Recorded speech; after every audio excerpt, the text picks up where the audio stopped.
Scary, true stories from night shifts that will haunt you. Part 1. The Midnight Stalker at the 24-hour supermarket.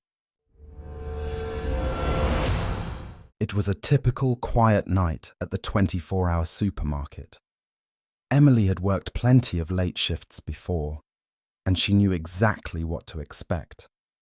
The store was nearly empty. Only a handful of customers wandered through the aisles, and she mostly spent her time stocking shelves, keeping busy until the end of her shift. The bright overhead lights buzzed softly, and the occasional hum of the fridge in the back was the only thing breaking the stillness. The night was far from exceptional, or so Emily thought. She was in the cereal aisle, neatly stacking boxes, when she heard a loud crash from the other side of the aisle. A deep thud, followed by the unmistakable sound of something hitting the floor. It wasn't a shelf this time. It was too heavy, too sudden. Emily's heart skipped a beat. She wasn't alone. She glanced toward the direction of the noise, but saw nothing. No one. No movement. The store had been quiet for so long that the absence of sound now felt almost louder than the crash itself. Her eyes darted back to the entrance, expecting to see the automatic doors slide open with the usual hissing sound of the mechanism. But nothing. There was no sign of anyone coming in. No customers.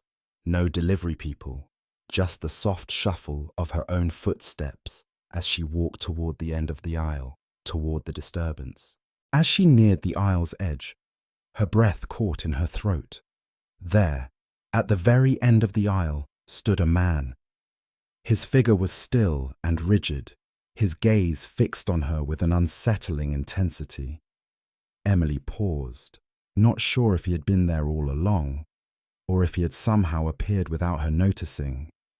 The man was tall, taller than most, with a posture that made him look unnaturally stiff, as though he wasn't sure whether to stand still or make a move. His face, though, was what unsettled her most. It wasn't that he was ugly. It was something else entirely.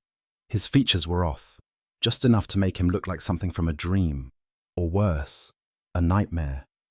His upper lip seemed to jut out unnaturally, and his eyes, though they were open, had no life in them. The cold stare sent a chill down Emily's spine, making her stomach flip. "Can I help you with something, sir?" she asked, trying to sound calm despite the pounding in her chest. Her voice, though polite, trembled slightly. She shifted uncomfortably, unsure whether to move closer or retreat.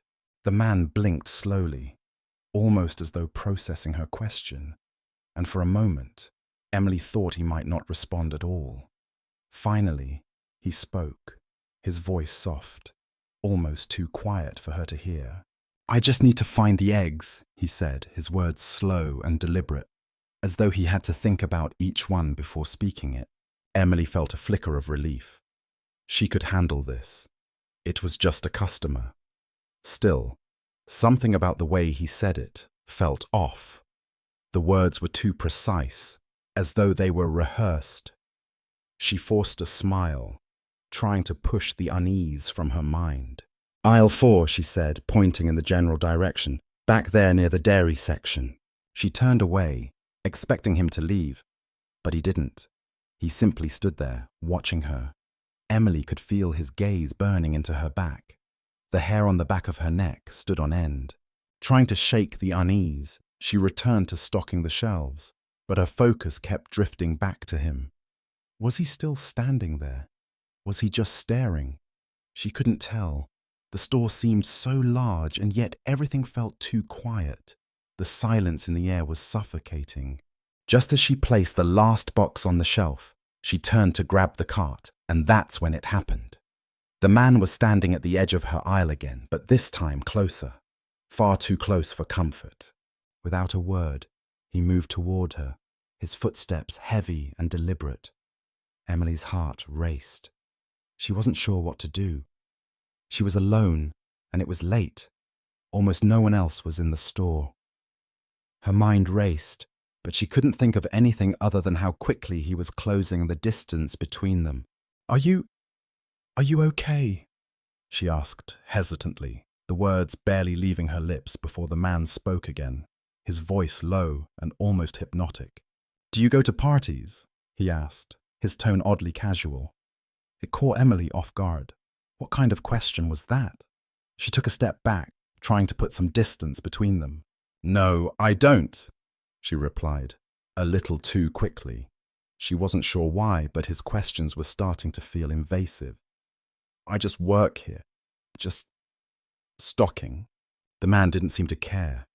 He moved closer still, his eyes never leaving hers. Do you have a boyfriend? He asked next, his voice now a little more insistent.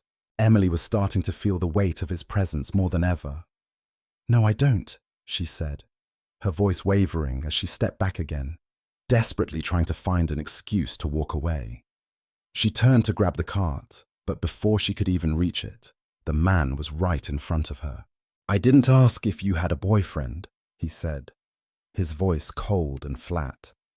I asked if you've ever had a boyfriend. His hand reached out, his fingers brushing her arm lightly. The touch sent an icy shiver through her spine. Please, Emily said, her heart pounding in her chest. I really need to finish this. I have work to do. But the man didn't move. He stood there, blocking her path, as if waiting for her to engage further, to answer more of his questions. Every instinct in Emily screamed at her to run, but she couldn't move. Something in her mind froze, paralyzed by fear. Suddenly, a loud crash from the back of the store startled both of them. Emily's heart leapt in her chest.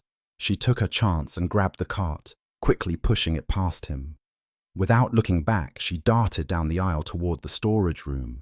The man didn't follow immediately, but she could feel his eyes on her every step of the way. Inside the storage room, Emily slammed the door shut and leaned against it, gasping for air. The cold metal of the door felt like a flimsy barrier between her and the man outside. She wasn't supposed to stay in the back for long, she knew that. It was against store policy, but right now, nothing felt more important than staying out of his reach. She waited. She could hear the faint shuffle of footsteps outside the door, the faint sound of someone moving in the store. Time seemed to stretch out, and she wondered if he was still there, lingering just beyond the door. After what felt like an eternity, she decided it was safe to leave. The store was quiet once more, but just as she opened the door, she felt the cold breath of panic grip her again. The man was standing there right in front of the storage room. Don't go yet, he said softly, his voice more insistent now. We were just getting to know each other. Emily's heart pounded, but she didn't have time to think. She grabbed the nearest box cutter from a shelf and held it defensively. Her breath came in short, shallow gasps as she tried to figure out how to escape. In a sudden, desperate surge, Emily lunged toward the back of the store, racing for the bathroom. She didn't know what else to do. She just needed to get away. But as soon as she stepped inside the small bathroom, she heard it. The faint sound of the door creaking open behind her. Her heart stopped.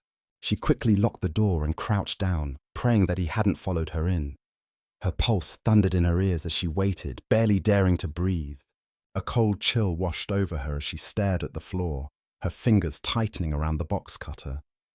The man was still there, and Emily knew, without a doubt, that she wasn't alone. But what was worse, she knew that she had no idea what he was capable of. Will Emily be able to escape? Or is something much darker lurking in the shadows of the supermarket? Stay tuned for part 2 of this terrifying tale. Make sure to subscribe and follow our channel to uncover what happens next.